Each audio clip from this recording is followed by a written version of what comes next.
ఈరోజు వీడియోలో మ్యాట్రిసెస్ అనే చాప్టర్ నుంచి 7 మార్క్స్ ఇంపార్టెంట్ క్వశ్చన్స్ నేర్చుకోబోతున్నాం. ఈ చాప్టర్ నుంచి మనకి టోటల్గా 2 7s వస్తాయి. అంటే 7 + 7 14 మార్క్స్ వస్తాయి. ఇప్పుడు చూడండి, ఒక క్వశ్చన్ చాలా జాగ్రత్తగా నేర్చుకుందాం. వీడియో ఎండింగ్లో ఒక చిన్న అప్డేట్ ఉంది. ఆ యొక్క ఇంపార్టెంట్ అప్డేట్ని ఎవరు మిస్ కావద్దు. ఓకే, ఫస్ట్ క్వశ్చన్ ఏమి ఇచ్చారు చూడండి. సాల్వ్ ద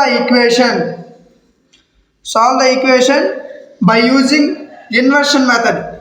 అర్థం కదా, by using inversion method. E commerce method మరియు ఇన్వర్స్ మెథడ్ ఈ రెండు చాలా ఇంపార్టెంట్. వీటిలో ఏదో ఒకటి ఖచ్చితంగా పబ్లిక్ ఎగ్జామ్స్కి వస్తుంది. ఏంటి, ఫస్ట్ వన్ కామర్స్ రూల్ లేదా Cramer's method, second one matrix inversion method. ఈ యొక్క ఇన్వర్షన్ మెథడ్ కూడా చాలా ఇంపార్టెంట్ కాబట్టి వీడియోని ఎక్కడ స్కిప్ చేయకుండా చాలా జాగ్రత్తగా వినండి. మనకేమి ఇచ్చాడు, solve the equation by using inversion method. Points ఏమి ఇచ్చాడు, x - y + 3z = 5 ఇది ఒక equation, and 4x + 2y - z = 0 ఇది ఒకటి, -x + 3y + z = 5 ఈ 3 ఈక్వేషన్స్ ఇచ్చాడు. ద ఇన్వర్షన్ మెథడ్ అది కదా, సాల్వ్ ద ఈక్వేషన్స్ అంటే కింద నుంచి ఈక్వేషన్స్ని సాల్వ్ చేయమన్నాడు. దేంతో, by using inversion method. Inversion మెథడ్తో కింద ఉన్న ఈక్వేషన్స్ సాల్వ్ చేయమన్నాడు. అర్థమైంది కదా. సో ఫస్ట్ మనం ఏం చేస్తామంటే ఇచ్చిన క్వశ్చన్స్ని ఫస్ట్ రాసుకున్నాం. అర్థమైంది కదా. సో గివెన్ ఏవైతే ఇచ్చిన ఈక్వేషన్స్ ఇచ్చారో ఈక్వేషన్స్ రాసుకున్నాం తప్పు లేకుండా. x - y + 3z = 5 and second equation 4x + 2y - z = 0 and third one -x + 3y + z = 5. అర్థమైంది కదా. సో ఈ ఫస్ట్ మీకు తెలిసింది ఏంటి, this is the form of ax = d. ఈ ఫార్ములా మీకు ఖచ్చితంగా వచ్చి ఉండాలి. ఫార్ములాని కంటస్తో పెట్టండి. ఏంటి, this is the form of ax = b. అంటే ax = b రూపంలోకి దీన్ని చేంజ్ చేయమంటున్నాడు. అర్థం కదా. ఈ 3 ఈక్వేషన్స్ని ax = b రూపంలో ఫస్ట్ రాసుకోవాలి కదా. సో ఇప్పుడు చూడండి, ఫస్ట్ ఏం తీసుకుంటాం, ఏ ఎలా తీసుకోవాలి, x coefficients, y coefficients, z coefficients తీసుకోవాలి. సో ఇక్కడ x కోఎఫిషియెంట్ ఎంత ఉంది, 1. ఇక్కడ x కోఎఫిషియెంట్ ఎంత, y కోఎఫిషియెంట్ ఎంత ఉంది, -1. z కోఎఫిషియెంట్ ఎంత ఉంది, 3. సో ఇది మనకి ఏమవుతుంది, 1 - 1 3 కదా. సో 1 - 1 3 ఇదేమవుతుంది, 4 2 - 1 4 2 - 1 -x 3 and 1 -x అంటే ఎంత, -1 3 మరియు 1. ఇది మనకి x ఏంటి, x మనకు తెలియదు కనుక x y z అనుకుందాం. డీకి వచ్చేసరికి మనకి ఏవైతే వాల్యూస్ ఉన్నాయి కదా, ఈక్వల్ టు ఆర్హెచ్ఎస్లో ఈ వాల్యూస్ మనకి డి అన్న, ఈ ఆర్హెచ్ఎస్ అనుకుంటే ఇది ఆర్హెచ్ఎస్లో ఉన్నాడు కదా. సో ఇవి మనకి డి. సో ఇచ్చిన ఈక్వేషన్ ఏదైతే ఉందో ఈ ఈక్వేషన్స్ని ax = d రూపంలో రాసుకున్నాం, చేంజ్ చేసుకున్నాం. నెక్స్ట్ ఇప్పుడు ఏం చేయాలంటే ఏకి డెట్ ఫైండ్ అవుట్ చేయాలి. ఏకి డిటర్మినెంట్ ఫైండ్ అవుట్ చేయాలి. సో చూడండి, ఫస్ట్ డిటర్మినెంట్ దేని ఫైండ్ అవుట్ చేయాలి, ఫస్ట్ 1. సో 1 డిటర్మినెంట్ ఏంటి చూడండి, ఈ రో ఈ కాలం పోతుంది. అప్పుడు ఏమవుతుంది, 2 - 1 3 1. చూడన్నా, మీకు డిటర్మినెంట్ చేసేటప్పుడు మీకు సైన్స్ చెప్పాను. ఏంటవి, plus minus plus, minus plus minus, plus minus plus కదా. ఈ సైన్స్ మీరు కరెక్ట్గా రాస్తే తర్వాత మీరు చేయబోయే స్టెప్లో ఎటువంటి కన్ఫ్యూజన్ ఉండకుండా చాలా జాగ్రత్తగా చేయగలరు. లేదంటే ఎక్కడ ప్లస్ బదులు మైనస్ వేసినా, మైనస్ బదులు ప్లస్ వేసినా సమ్ మొత్తం కొలాప్స్ అయిపోతుంది, సమ్ మొత్తం రాంగ్ అయిపోతుంది. కాబట్టి చాలా జాగ్రత్తగా చేయాలి. చూడండి, ప్లస్ నెక్స్ట్ ఇంకా ఉంది, ఇక మైనస్ ఉంది. సో ఇక్కడ మైనస్ ఫార్ములా మైనస్ ఉంది కదా. సో -(-) +1 అనమాట. ఇప్పుడు ఈ రో ఈ కాలం తీయండి. అప్పుడు ఏముంటుంది, 4 - 1 -1 1 4 - 1 -1 1 కదా. సో +3 ఈ కాలం ఈ రో పోయింది. 4 2 - 1 3 4 2 - 1 3. అదేందుకు కదా స్టెప్ ఎలా వచ్చిందో నెక్స్ట్ చూడండి. ఈ రెండు మల్టిప్లై చేయండి, 1 × 2 × 1 2. చూడండి, ఇది a-b ఫార్ములా. చాలామంది a-d అంటారు. a-d అని a-b అని ఒకటి మన మనకి ఇక్కడ పాయింట్ ఏంటి, మధ్యలో మైనస్ ఉంది కదా. సో ఇక్కడ ఏం రావాలి, మన ఫార్ములా మధ్యలో మైనస్ రావాలి. చూడండి, 2 1 2 3 1 -3 మైనస్ ఉంది కదా. సో -3 ఫార్ములాలో ఒక మైనస్ ఉంది. So minus into minus plus అనమాట. సో 2 + 3 ప్లస్ 1 × 4 1 4 అండ్ చూడండి, -1 × -1 అంటే ఇక్కడ మైనస్ ప్లస్ అయిపోయింది, +1 ప్లస్ ఇంటూ ఫార్ములాకి మైనస్ ఉంది. So plus into minus minus -1 plus 3 into 4 3 12 and this is +2. సరిపోయింది కదా. ఇప్పుడు చూడండి 2 + 3 5 4 - 1 3 ప్లస్ 12 + 2 14 3 14 42. అర్థం కదా. సో ఇప్పుడు చూడండి నెక్స్ట్ స్టెప్ 42 + 3 + 5 అంటే 3 + 5 8 ప్లస్ 42 ఎంత అవుతుంది 50. అంటే మనకి డెట్ అండ్ డిటర్మినెంట్ ఎంత వచ్చింది 50 కదా. ఇప్పుడు మనం ఏం చేయాలి, బికి కోఫాక్టర్స్ ఫైండ్ అవుట్ చేయాలి. ఎక్కడ of A. Let B be the cofactor of A. చూడండి కోఫాక్టర్స్ మనం 2 విధాలుగా చేయొచ్చు. అర్థమైంది కదా. సో చూడండి ఆల్రెడీ మనం మ్యాట్రిక్ ఇన్వర్స్ మీద చెప్పుకోవడం జరిగింది. ఆ యొక్క మోడల్లో కోఫాక్టర్స్ వేరే విధంగా ఒక విధంగా చేసాం. ఇక్కడికి వచ్చేసరికి కోఫాక్టర్స్ వేరే విధంగా చేయాలి. అంటే 2 విధాలుగా కూడా మనం నేర్చుకుంటున్నాం. చూడండి ఇక్కడ కోఫాక్టర్స్ అలా చేయాలి. దేనికి ఈ ఏకి కదా. ఇందులో ప్రతి నెంబర్కి కూడా మనం కోఫాక్టర్స్ అనేది ఫైండ్ అవుట్ చేయాల్సి ఉంటుంది. సో ఇక్కడ మనం ఎలా తీసుకోవాలి అని అంటే ఫస్ట్ మధ్య నుంచి తీసుకున్నాం. అంటే 2 - 1 4 and 2 కదా. 2 - 1 4 2 అలా రాసుకోవాలన్నమాట. సో చూడండి let B be the cofactors of A. ఏం చెప్పాను 2 - 1 4 2 ఎలా తీసుకున్నాం అర్థమైంది కదా. చూడండి నెక్స్ట్ ఇక్కడ చూడండి పోనీ 2 - 1 4 2 ఫస్ట్ తీసుకున్నాం కదా. నెక్స్ట్ దీని తర్వాత ఏంటి ఇది. సో ఇప్పుడు ఏంటి 3 1 - 1 3. చూడండి 3 1 - 1 3. నెక్స్ట్ ఇంకేముంది -1 సారీ 3 అర్థం కదా -1 3 1 అండ్ ఇంకేముంది -1 అర్థం కదా. -1 3 1 అండ్ -1. నెక్స్ట్ ఏంటి మళ్ళీ మనం ఫస్ట్కి రావాలి కదా. సో ఏంటి 2 - 1 4 and 2 అవుతుంది కదా. 2 - 1 4 and 2 2 - 1 4 and 2. అర్థం ఇక్కడ ఎలా చేశాను ఫస్ట్ 2 - 1 4 2. సెకండ్ వన్ 3 - 1 3 1 - 1 3 కదా. Next -1 3 1 and -1. Next fourth one మళ్ళీ ఇక్కడగా 2 - 1 4 and 2. అర్థమైంది కదా. సో ఈ విధంగా చేసాం ఇలా వచ్చింది. ఇప్పుడు ఏం చేస్తాం మల్టిప్లై చేస్తాం. చూడండి 2 × 1 2. నెక్స్ట్ 3 × -1 -3. ఫార్ములాకి మైనస్ ఉంటుంది కదా. ఫార్ములాకి మైనస్ ఉంది కదా. సో ఇదొక మైనస్ ఇదొక minus -into -plus. So 2 + 3. Next 1 1 1 దేమవుతుంది +1 1 4 -4 4 3 12 2 1 2. సరిపోయింది కదా. నెక్స్ట్ 3 3 9 1 1 1 మైనస్ ఉంది కదా. సో ఫార్ములా మైనస్ ఉంది ప్లస్ అవుతుంది. అండ్ 1 1 1 3 1 3 మైనస్ ఉంది కదా. ఫార్ములా మైనస్ సో ప్లస్ అవుతుంది. 1 1 1 ఇక్కడే ప్లస్ అవుతుంది. ఫార్ములా మైనస్ ఉంది కదా. సో ప్లస్ అయింది మైనస్. నెక్స్ట్ 3 1 3. నెక్స్ట్ చూడండి 1 1 1 2 3 6 3 4 12 1 1 1 1 2 2 అండ్ 4 1 వచ్చేసరికి 4.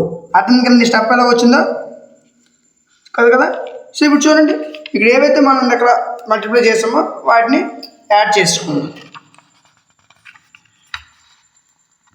చూడండి 2 + 3 5 4 -1 ఎంత అవుతుంది -3 +12 + 2 12 + 2 14 9 + 1 10 3 + 1 4 3 - 1 -2. ఓకే. నెక్స్ట్ 6 - 1 -5 12 + 1 13 4 + 2 6. అర్థం కదా. సో ఓకే ఇక్కడ వరకు మనకి బి కూడా వచ్చేసింది. అంటే కోఫాక్టర్స్ కూడా వచ్చేసాయి. సో నెక్స్ట్ మనం ఏం చేయాలి అడ్జాయింట్ ఏ చేయాలి. నెక్స్ట్ ఏం చేయాలి అడ్జాయింట్ ఏ కదా. సో ఇప్పుడు అడ్జాయింట్ ఏ మనకు బి వచ్చింది. నెక్స్ట్ మనకి ఏం కావాలి బి ట్రాన్స్పోజ్. ఏం కావాలి నెక్స్ట్ బి ట్రాన్స్పోజ్. చూడండి నెక్స్ట్ స్టెప్ చూడండి బి రాసాం కదా. ఏంటి 5 - 3 14 and 10 4 - 2 -5 13 6. ఏం కావాలి చూడండి అడ్జాయింట్ ఏ. ఓకే, అడ్జాయింట్ ఏ మనకు వచ్చింది. ఏంటి బి వచ్చింది, కానీ మనకి ఏం కావాలి? Adjoint A is equal to be transfer. ఏమన్నాడు? బి టీ అంటే ఏంటి? ట్రాన్స్ఫర్. మనకు బి తెలుసు, మనం ఏం తెలియదు? Be transfer. అర్థమైంది కదా? సో ఇప్పుడు చూడండి, అంటే ఇక్కడ ఏం చేస్తున్నామంటే కాలంలో ఉన్నవి రోస్ కింద చేంజ్ చేస్తాం. అదే కదా? లేదా రోస్లోని కాలం కింద చేంజ్ చేయాలి. ఇక్కడ చూడండి, కాలంలో ఉన్నవి రోస్ కింద చేంజ్ చేస్తాం. బి ట్రాన్స్ఫర్స్ అంటే బిలో కాలంలో ఏవైతే ఉంటాయో వాటిని రో కింద ట్రాన్స్ఫర్ చేయాలి. అంటే 5, 10, 15 కాలంలో ఉన్నాయి, సో దీన్ని రోస్లో పెడతాం. 5, 10, -5. నెక్స్ట్ -3, 4, 13. దీన్ని మళ్ళీ కాలంలో ఉంది, రోలో పెడతాం. -3, 4, 13. 14, 2, 6. 14, 2, 6. అర్థమైంది కన్నా ఇలా ట్రాన్స్ఫర్ చేసాము. ఇప్పుడు చూడండి ఏ ఇన్వర్స్. అసలు చూడండి ఏ ఇన్వర్స్ అంటే ఏంటి? Adjoint A by det A అని అర్థం. ఏ ఇన్వర్స్ అంటే adjoint A by det A. ఇప్పుడు దీన్ని ఎలా రాసుకోవచ్చు? 1/det A ఇంటూ అడ్జాయింట్ ఏ అని రాసుకోవచ్చు. ఎలా రాసుకోవచ్చు? ఏ ఇన్వర్స్ని 1/det A ఇంటూ అడ్జాయింట్ ఏ అని రాసుకోవచ్చు. చూడండి అలా రాసుకున్నాం. ఏ ఇన్వర్స్ని ఎలా రాసుకున్నాం? 1/det A ఇంటూ అడ్జాయింట్ ఏ. దీని ముందున్న స్టెప్ ఇది. అర్థమైంది కదా? సో డైరెక్ట్గా రాసాం. ఇప్పుడు చూడండి ఏ ఇన్వర్స్ 1/det A. మనకు det A ముందు ఎంత వచ్చింది? ఫస్ట్ 50 కదా? సో ఇది ఎంత వచ్చింది? 1/50. సరిపోయింది కదా? నెక్స్ట్ అడ్జాయింట్ ఏ. చూడండి అడ్జాయింట్ ఏ మనం తీసుకున్న బి ట్రాన్స్ఫర్ చేస్తే మనకు వచ్చేది అడ్జాయింట్ ఏ. సో అడ్జాయింట్ ఏ వాల్యూ రాస్తాం యాజ్ టీస్గా. ఇక్కడ ఏదైతే ఉందో అది తప్పు లేకుండా నీట్గా రాస్తాం అనమాట. సో నెక్స్ట్ మన కండిషన్ ఏం తీసుకున్నాం? X is equal to A inverse D. అర్థం కదా? సో మీరు చూడండి A inverse X is equal to A inverse ఉంటుంది 1/50 కదా? సో 1/50 అంతేనా? మనకి ఎంత వచ్చింది? ఏ ఇన్వర్స్ డి అంటే ఏ ఇన్వర్స్ వాల్యూ ఏంటి? ఇది. సో దీనికి డీతో మల్టిప్లై చేస్తే ఫైనల్ ఆన్సర్ వస్తుందంట కదా? సో ఏ ఇన్వర్స్ అంటే ఏంటి? ఈ వాల్యూ, ఈ టోటల్ వాల్యూ మనకు వచ్చింది కదా? సో దీన్ని యాజ్ తీసుకుని రాసుకున్నాం. నెక్స్ట్ డి అంటే మనకు స్టార్టింగ్లో ఏఎక్స్ డి మనం తీసుకున్నాం కదా. చూడండి A value X value D value తీసుకున్నాం కదా? సో ఈ డి వాల్యూ అనమాట. డి అంటే ఏంటి? ఈ డి ఏంటి? 505. సరిపోయింది కదా? So A inverse into D. ఇప్పుడు డి నుండి మల్టిప్లై చేస్తే మనకు ఫైనల్ ఆన్సర్ వస్తుంది. చూడండి 1/50. ఇప్పుడు చూడండి మల్టిప్లై చేయండి. 5 5 25 plus 10 into 0 0 minus 5 5 25.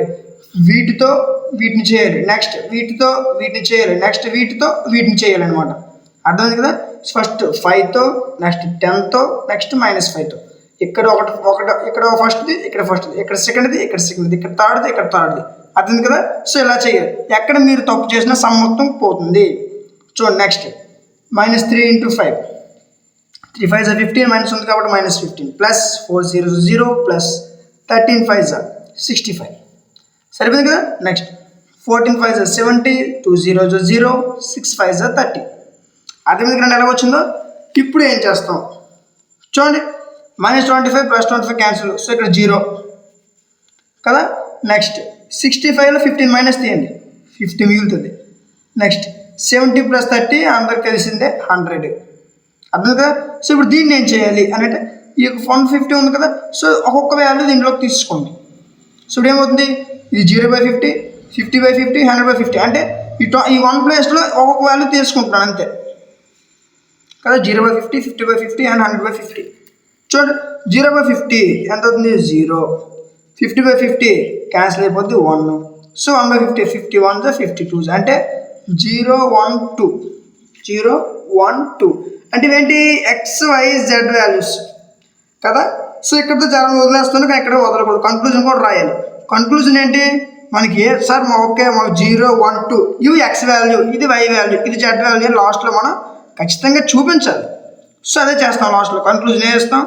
X value 0 వచ్చింది, వై వాల్యూ 1 వచ్చింది, జెడ్ వాల్యూ 2 వచ్చింది. అప్పుడు వాడికి తెలుస్తుంది, ఎవరైతే కరెక్ట్ చేస్తామో వాళ్ళకి తెలుస్తుంది. సో ఒక X value 0, Y value 1, Z value 2 వచ్చిందని చూపించాడు. ఓకే ఇది రైట్. అర్థం కదా? సో ఇది ఈ విధంగా మనం సమ్స్ అనేవి సాల్వ్ చేస్తాం. అర్థమైంది కదా? సో చూడండి వీడియో స్టార్టింగ్లో ఒక చిన్న అప్డేట్ అని చెప్పాను కదా? ఆ యొక్క అప్డేట్ ఏంటంటే ఇంతవరకు మీరు ఏదైతే క్లాస్ విన్నారో ఈ క్లాస్ తాలూకు పీడిఎఫ్ లింక్ మీకు డిస్క్రిప్షన్లో ప్రొవైడ్ చేసాం. అక్కడి నుంచి మీరు క్లాస్ తాలూకు పీడిఎఫ్ని డౌన్లోడ్ చేసుకోవచ్చు. ఈ యొక్క పీడిఎఫ్ కాకుండా మీకు ఇంటర్మీడియట్ సంబంధించి ఫస్ట్ ఇయర్ మరియు సెకండ్ ఇయర్ మెటీరియల్స్ మీకు కావాలనుకుంటే స్క్రీన్ పైన కనిపిస్తున్న వాట్సాప్ నెంబర్కి లేదా డిస్క్రిప్షన్లో ఉన్న వాట్సాప్ నెంబర్కి మెసేజ్ చేయండి. అర్థమైంది కదా. సో మెటీరియల్స్ మీకు ఫ్రీ ఆఫ్ కాస్ట్గా ఇవ్వడం జరుగుతుంది. అర్థమైంది కదా. ఎటువంటి అమౌంట్ పే చేయకుండా మీకు మెటీరియల్స్ ఫ్రీగా ఇస్తాం. ఏ మెటీరియల్స్? ఇంటర్మీడియట్కి సంబంధించిన మెటీరియల్స్ విత్ మోడల్ పేపర్స్, అదేవిధంగా important questions, blue print also ఇవన్నీ మీకు అవైలబుల్గా ఉన్నాయి. ఎవరైతే కావాలనుకుంటున్నారో డిస్క్రిప్షన్లో ఉన్న వాట్సాప్ నెంబర్కి మెసేజ్ చేయండి.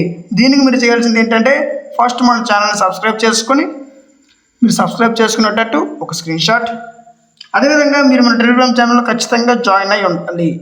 టెలిగ్రామ్ ఛానల్ నేమ్ వచ్చేసరికి content of maths. Telegram channel link మీకు డిస్క్రిప్షన్లో ఉంది. అక్కడి నుంచి మీరు ఛానల్లో జాయిన్ అవ్వచ్చు. అర్థమైంది కదా.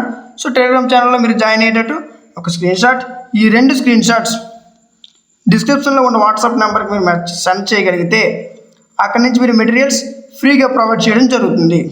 అర్థమైంది కదా. సో ఇంతవరకు మీరు వీడియో చూస్తున్నారంటే మీకు ఖచ్చితంగా నచ్చే ఉంటుంది. ఈ వీడియో మీకు నచ్చినట్లయితే ఖచ్చితంగా లైక్ చేయండి. మీ యొక్క లైక్ మాకు చాలా సపోర్టివ్గా ఉంటుంది. ఇంకా ఎవరైనా మీ ఫ్రెండ్స్ ఎవరైనా ఉంటే వాళ్ళకు కూడా షేర్ చేయండి, వాళ్ళకు కూడా యూజ్ అవుతుంది. ఇంకా ఎవరైనా సబ్స్క్రైబ్ చేసుకోకపోతే వెంటనే సబ్స్క్రైబ్ చేసుకొని పక్కన ఉన్న బెల్ ఐకాన్ని ఆన్లో ఉంచుకోండి. Thank you.